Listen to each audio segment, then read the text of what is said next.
Now the students, you can understand how we can calculate the elasticity of demand via the different methods like percentage or proportional method. Now our next topic is the factors affecting price elasticity of demand. Means price elasticity of demand की price की वजह से अगर demand में change होता है तो उसको चेंज करने के कौन कौन से फैक्टर्स हैं. What are the factors which change the demand. That means which either demand will be elastic और demand will be inelastic. Elastic और इनइलास्टिक का मतलब क्या है. इलास्टिक का मतलब कि अगर हमारे डिमांड में चेंज होता है तो वो कहलाता है इलास्टिक डिमांड, और अगर डिमांड में चेंज नहीं होता तो it is known as inelastic demand. जैसे कि मान लीजिए सपोज अगर किसी भी गुड्स का प्राइस बढ़ता है तो हम गुड्स कम खरीदते हैं और अगर कम होता है तो हम ज़्यादा खरीदते हैं. इसका मतलब डिमांड में इलास्टिसिटी है. बट सपोज अगर किसी भी गुड्स का प्राइस कम या ज़्यादा हो रहा है लेकिन उसकी वजह से हमारी डिमांड पे कोई इफेक्ट नहीं पड़ रहा, हम जितना पहले खरीदते थे अभी भी उतना ही खरीद रहे हैं, तो वो कहलाता है हमारा in elastic demand. That means demand can be elastic and demand can be in elastic. And sometime demand can be more elastic और लेस इलास्टिक. मीन्स डिमांड में चेंज हो रहा है लेकिन प्राइस के कंपैरिजन में ज़्यादा चेंज हो रहा है तो वो मोर इलास्टिक कहलाता है, और प्राइस के कंपैरिजन में कम चेंज हो रहा है तो वो लेस इलास्टिक कहलाता है. इलास्टिक और इन इलास्टिक में डिफरेंस क्या है कि इलास्टिक मीन्स अगर चेंज हो रहा है तो इलास्टिक और नहीं हो रहा है तो in elastic. Now today I am explaining you कि व्हाट आर द फैक्टर्स. कौन कौन से वो फैक्टर्स हैं जो कि हमारी डिमांड में चेंज करते हैं. दैट मीन्स डिमांड हमारी ज़्यादा चेंज हो रही है या कम चेंज हो रही है या इन इलास्टिक है, डिमांड में कुछ भी चेंज नहीं हो रहा है, तो जिसको हम कहेंगे factors affecting elasticity of demand. But student, don't get confused because in chapter theory of demand you have studied the factors affecting demand, but that is different. वो जो फैक्टर्स थे वो है कि फैक्टर्स अफेक्टिंग डिमांड, और यहाँ हम बता रहे हैं आपको factors affecting price elasticity of demand. दोनों में डिफरेंस है. जनरली स्टूडेंट्स जो है वो मिक्स कर देते हैं और कंफ्यूज हो जाते हैं, बट आपको ध्यान से ये करना है कि हमने पहले जो फैक्टर्स बताए थे वो फैक्टर्स आपके थे कि how the different factors affect the demand of the person. That is change in demand and change in quantity demand. और यहाँ हम बता रहे हैं कि हमारी डिमांड में जो चेंज हो रहा है वो कौन कौन से फैक्टर्स की वजह से चेंज होता है. That is known as factors affecting price elasticity of demand. That is और factors affecting elasticity of demand. Now what are the factors. The factors are factors affecting price elasticity of demand are numerous. तो उनमें से हम आपको कुछ बताएंगे. यहाँ पर पहला है आपका nature of commodity. This is the first factor, that is nature of commodity. You know students, there are different types of commodities we are consuming in our daily life and the commodities are of different nature. Like some commodities are necessity, some are luxuries and some are comfort. हम commodities को तीन categories में divide करते हैं, necessary, comfort and luxuries. Necessary commodities वो commodities होती हैं generally कि उसके बिना हम रह नहीं सकते. We cannot survive for without these commodities. So they are necessities for us. Like हमारे डेली लाइफ में बहुत सारी ऐसी चीज़ें हैं कि जो हमारे लिए ज़रूरी है. जैसे मैच बॉक्स हुआ, नीडल्स हुआ, सॉल्ट हुआ, ये सारी नेसेसरी कमोडिटीज़ हैं जो कि हमारे लिए बहुत ज़रूरी है. वाटर हुआ. And there are some commodities which are comfort, जो हमारे आराम पहुंचाती है. हमारे लिए अगर नहीं भी होगा तो उसके बिना हम रह सकते हैं, बट हमारे पास अगर वो होगी वो कमोडिटी तो हमारी लाइफ बहुत स्मूथली रन करेगी. And there are some commodities which are known as luxuries, जो कि हमारी लाइफ को आरामदायक बनाते हैं. जैसे कि अगर हमारे पास पैसा ज़्यादा है तो हमारे पास सारी लग्जरीज होंगी. लाइक अगर हमें गर्मी लग रही है तो हमारे घर में एयर कंडीशनर होगा, हमारे पास लग्जरीज गाड़ीज होंगी, एसी गाड़ीज होंगी या जो भी है, तो they are coming in luxuries. इस तरह से the commodities are of different nature, necessary, luxuries and comforts. So according to the nature of commodities the elasticity is different. Commodities के नेचर के अकॉर्डिंग इलास्टिसिटी भी इफेक्ट करती है. जैसे suppose the commodity which are necessity, वो good जो हमारे लिए नेसेसिटीज़ है, बहुत ज़रूरी है, उनकी डिमांड क्या होगी. The demand will be in elastic. कि अगर प्राइस में चेंज भी होगा तो भी हमारी डिमांड पे इफेक्ट नहीं पड़ेगा. हमें जो वो चीज़ ज़रूरी है तो हमें वो खरीदनी ही पड़ेगी anyhow. That means we can not shift our demand. But the comforts has less elastic demand and the luxuries are elastic. Luxuries जो होती है वो टोटली इलास्टिक होती है. अगर हमारे पास पैसा है तो हम लग्जरी गुड्स खरीदेंगे, और नहीं है तो हम नहीं खरीदेंगे. ऐसा नहीं कि हम उधार लेकर के हम या पैसा अरेंज करके कहीं से हम उस लग्जरीज को खरीदेंगे. So the according to the nature of commodities that is necessary, comfort and luxuries, these commodities have their different demand. That is, necessities have an elastic demand, comforts are less elastic, and luxuries are more elastic. So understand students कि nature of commodity का मतलब कि commodity necessity में आती है, luxuries में आती है, कंफर्ट में आती है, उसके अकॉर्डिंग हमारी डिमांड इफेक्ट करती है. सेकेंड है आपका availability of substitute. Availability of substitute, substitute का मतलब the goods which can be replace by each other. मान लीजिए जैसे हम टी और कॉफ़ी एक सब्सटीट्यूट गुड्स है कि अगर हमारे घर में टी नहीं है, चाय पत्ती खत्म हो गई, तो उसकी जगह हम कॉफ़ी भी पी सकते हैं, या कॉफ़ी नहीं है तो हम चाय पी सकते हैं. तो they are substitute goods which can be replaced. Substitute goods also effect the elasticity of demand. अगर किसी भी गुड्स के सब्सटीट्यूट्स अवेलेबल हैं तो उसकी डिमांड इलास्टिक होगी, otherwise the demand will be in elastic. अगर सब्सटीट्यूट नहीं है तो हमारे पास कोई चॉइस ही नहीं, हमें वही यूज़ करना पड़ेगा, क्योंकि उस कमोडिटी के सब्सटीट्यूट नहीं है तो हमें किसी भी तरह से वही गुड्स खरीदना पड़ेगा. उससे हमारी डिमांड पे कोई इफेक्ट नहीं पड़ेगा. Because of the availability of substitutes our demand will be elastic, and if the substitute of the goods are not available, then demand will be inelastic. So second, availability of substitutes is clear to you all, that the goods which are having substitutes have elastic demand, and the goods which are not having substitutes have inelastic demand. These are multiple uses. Multiple uses means that there are some goods which are having different uses. बहुत सारे ऐसे goods होते हैं जिनके कई सारे use होते हैं. जैसे कि आप देखिए इलेक्ट्रिसिटी है. Electricity can be used for different purposes. Like electricity we are using for lighting our house, for running a fan, for washing our clothes, for cooking purpose also nowadays electricity is using. So electricity has different uses. तो अगर किसी भी चीज़ के multiple uses है तो उसकी demand क्या होगी, इलास्टिक होगी. And if the goods which are not having multiple uses the demand will be inelastic. Means अगर हमारे पास वो चीज़ उसके बहुत सारे यूजेस हैं तो अगर उसकी डिमांड, अगर वो महंगी हो रही है तो हम उसको कम चीज़ों में यूज़ करेंगे, जो हमारे लिए बहुत ज़रूरी है उसी में यूज़ करेंगे. बट अगर उसके मल्टीपल यूजेस नहीं है तो हमें वही चीज़ के लिए यूज़ करना पड़ेगा. तो that is multiple uses also effect the elasticity of demand.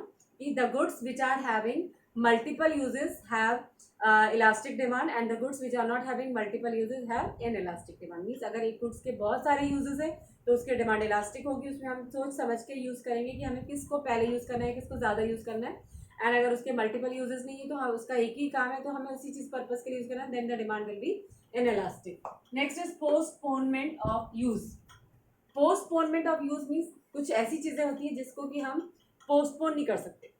Like अगर हमें वो गुड्स अभी चाहिए तो हमें उसको अभी ही लेना पड़ेगा. ऐसा नहीं कि हम उसको फ्यूचर में ले सकें क्योंकि वो हमारे लिए बहुत ज़रूरी है. Means there are some goods which can not be postpone for future use. वो चीज़ हम फ्यूचर में क्या, अगर हमारे पास अभी पैसा नहीं है तो हम ये नहीं कह सकते कि नहीं हम उसको बाद में खरीदेंगे, क्योंकि वो चीज़ को हम पोस्टपोन नहीं कर सकते. हमें वही चीज़ अभी चाहिए. जैसे मेडिसिन है. Suppose we are suffering from any of the disease and the doctor has prescribed us any medicine, but suppose we are not having that much of money to purchase the medicine. तो हम ये नहीं कह सकते कि हम उसे 1 महीने बाद खरीदेंगे. क्यों? क्योंकि अभी हमारे लिए उसकी ज़रूरत है. We can not postpone it for further use.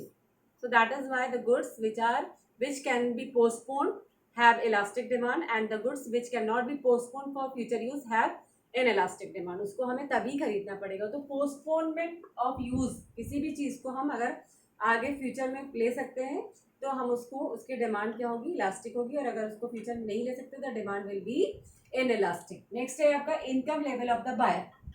Definitely income जो है वो इलास्टिसिटी को इफेक्ट करती है कि अगर कंज्यूमर की इनकम ज़्यादा है, वो बहुत पैसे वाला है, तो उसकी डिमांड जो है वो इनइलास्टिक होगी. Means he can be purchase anything.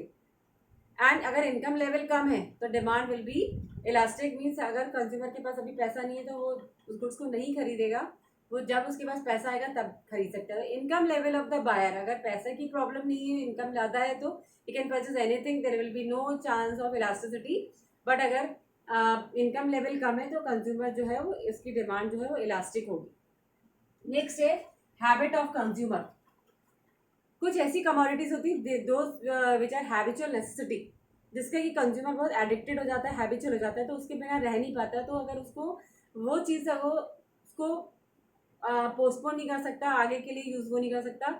He want that particular goods immediately, so the demand will be inelastic. उन गुड्स की डिमांड क्या होती है, इनइलास्टिक होती है. कि हमें, जैसे मान लीजिए there are some person who are having habitual of drinking liquor and some are smoking cigarettes, so they are addicted of that, so they cannot postpone their use of that commodities for future. कि अगर पैसा नहीं है तो वो ये नहीं है कि उसको आगे यूज़ नहीं करेगा, अभी यूज़ नहीं करेगा, वो इस चीज़ को उसकी डिमांड जहाँ होगी वहाँ पर इनइलास्टिक होगी, उसको any how he can purchase that particular commodity because he is addicted of that. So the commodities which are habitual necessities have an elastic demand. Then proportion of income spent on the commodity. Definitely demand depends on the income level of the buyer. तो अगर हम अपनी income में से कुछ commodities जो है वो हमारे लिए हमें हमेशा ही उसको खरीदना पड़ता है, वो नेसेसिटीज़ होती है.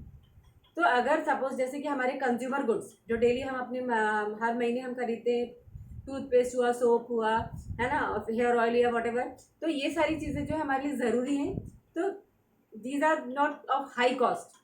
So the proportion of the income spent on the particular commodity also depends the elasticity of demand, कि हम अपनी इनकम का कितना पार्ट हम अपने उस गुड्स पे खरीद रहे हैं, उस गुड्स पे खर्च कर रहे हैं. जैसे मान लीजिए हमारी इनकम में से हम अगर 5,000 रुपये महीना हर अपने घर के ज़रूरत का सामान लाते हैं, तो उसकी डिमांड इनइलास्टिक होगी, क्योंकि वो हमें हमेशा ही चाहिए.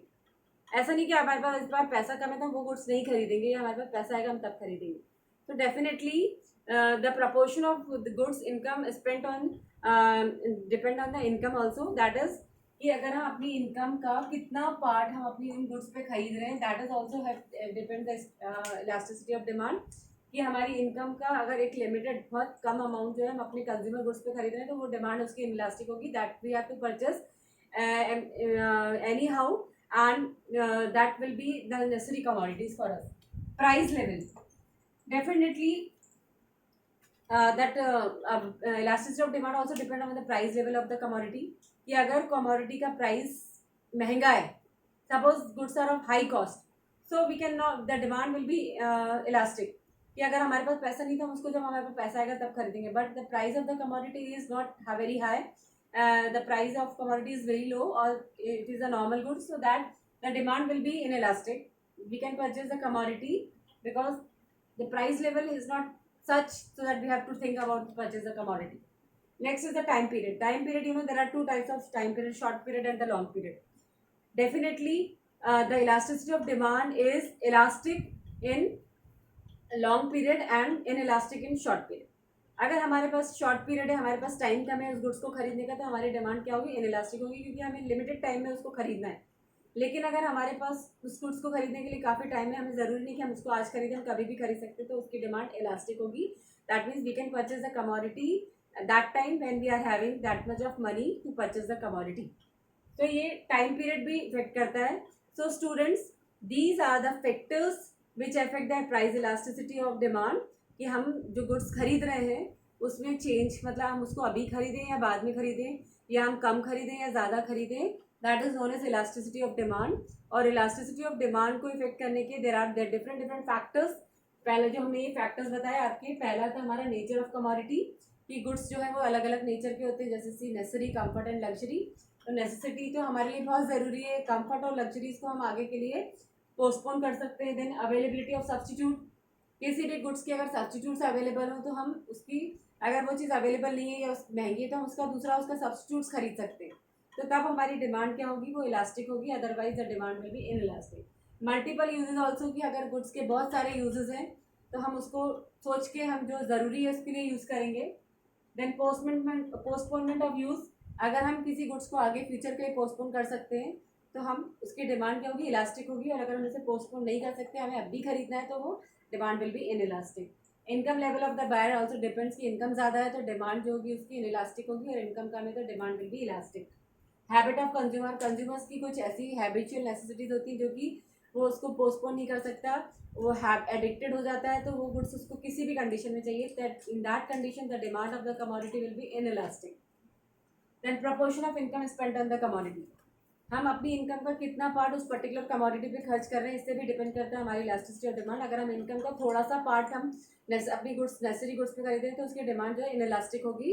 It does not have any change in demand. And price level पे भी इफेक्ट पड़ता है, कि अगर गुड्स महंगा है तो उसकी डिमांड इलास्टिक होगी, और अगर गुड्स ज़्यादा महंगा नहीं, ज़्यादा कॉस्टली नहीं है, तो प्राइस लेवल कम है तो demand will be inelastic. Then time period में there are two types, short period and long period. Short period में हम डिमांड जो होगी हमारी इनइलास्टिक होगी, क्योंकि अगर हमें शॉर्ट पीरियड मतलब हमारे पास टाइम कम है किसी चीज़ को खरीदने के लिए, तो हमें सोचना नहीं पड़ेगा, हमें तभी खरीदनी पड़ेगी। लेकिन अगर लॉन्ग पीरियड है, हम आगे जैसे मान लीजिए हम एक बहुत बड़ा एक बंगला खरीदना चाहते हैं, तो अभी हम उसको प्लान कर रहे हैं, हम अभी फ्यूचर में खरीद सकते हैं, तो उसकी डिमांड इलास्टिक होगी। दैट मीन्स अगर हमारे पास पैसा नहीं तो उसको अभी नहीं खरीदेंगे, whenever we get the money that time we can purchase.